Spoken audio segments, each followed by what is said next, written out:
The white shooter, mass shooter, is always, was he mentally ill? Right. Deranged, loner, lone wolf. The Muslim killer is always a terrorist, fueled by ideology. I always say, if you believe the view of Muslims presented by some in the media, we're immune to mental illness. It's kind of cool. Right. We have some inbuilt immunity. We can't be mentally ill. Right. We're just the kind of ideologues. But if you look at the coverage, Joy, the word terrorism is not used for people who are not Muslims. That's the problem. We've been conditioned to believe that a terrorist attack is only an attack carried out by a brown dude with a beard shouting something in Arabic. Right. When, of course, the statistics show otherwise. The ADL says that 3/4 of the terrorist deaths in the United States over the past decade were carried out by far-right domestic white nationalist terrorists.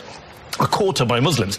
Can we say that the media coverage of terrorism in this country is 75% white nationalist, 25% Islamist jihadists? Not good. In fact, Georgia State University did a study.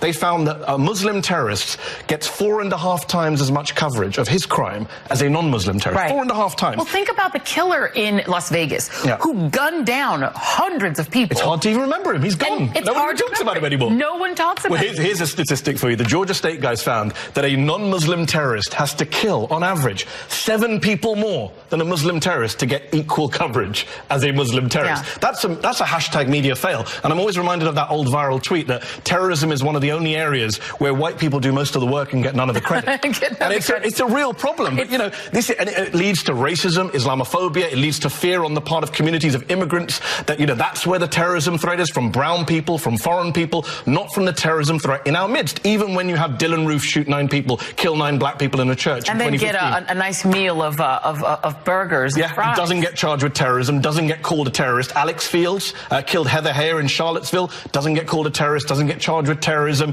Robert Bowers, who killed 11 Jewish worshippers in a synagogue last year, doesn't get charged with terrorism, doesn't get... Shooter is the word used in the headline, not terrorist. And look, I have a problem with the whole war on terror discourse to begin with, but let's be consistent. Just make it consistent.